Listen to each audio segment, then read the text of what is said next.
We Do Biz. 3 minutes Un expert. Un conseil. sur We Do Biz.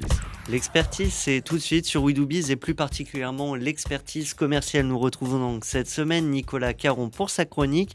Nicolas Caron, bonjour. Bonjour. Je le rappelle, Nicolas Caron, vous êtes directeur associé chez Halifax Consulting et aujourd'hui vous nous proposez une chronique sur ces résultats des actions commerciales qui ne se maîtrisent pas.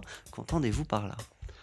Ce que j'entends, c'est qu'il y a une légende qui consiste à dire qu'on maîtrise le résultat commercial, qu'on maîtrise le résultat des actions commerciales. Et je suis formel, ça ne se maîtrise pas. Ça se conduit, ça s'oriente, mais ça ne se maîtrise pas.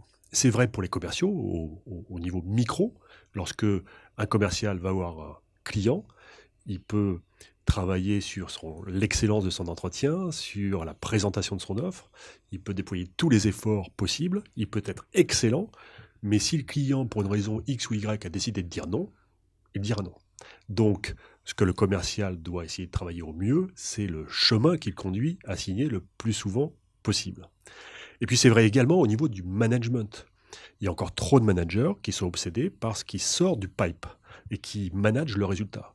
Alors qu'ils devraient être plutôt obsédés, centrés sur ce qui rentre dans le pipe, c'est-à-dire la qualité des opportunités d'affaires et comment en générer le maximum. Alors vous parlez de management, on évoque souvent ces directeurs des ventes, ces chefs des ventes. Alors si finalement ils ne dirigent pas les ventes, à quoi ils servent ? Ils servent à beaucoup de choses. Ils sont évidemment essentiels à la réussite des commerciaux. Alors c'est vrai que le terme directeur des ventes est peut-être un mauvais terme puisqu'on ne dirige pas les ventes. Par contre, ils sont essentiels pour travailler sur le chemin qui conduira au résultat de leurs équipes. Et le chemin, il est composé de 3 composantes essentielles. On peut dire d'abord qu'ils peuvent travailler sur le combien. Le combien, c'est l'intensité des actions commerciales. Vous savez, il y a une loi mathématique dans ce métier, c'est que plus on fait de rendez-vous, plus on fait de business.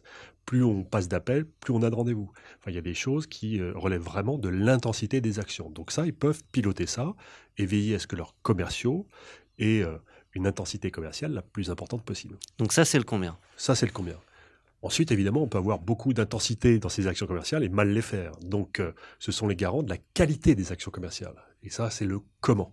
Donc, le directeur de vente, là, il sert à quelque chose, croyez-moi, lorsqu'il travaille sur la qualité des pratiques commerciales de son équipe. Et puis enfin, troisième levier, c'est le pourquoi. Pourquoi est-ce que le commercial se lève le matin ? À quel projet collectif est-ce qu'il a le sentiment de participer ? Quel est le sens des actions pour lui-même, à titre individuel et aussi collectif ?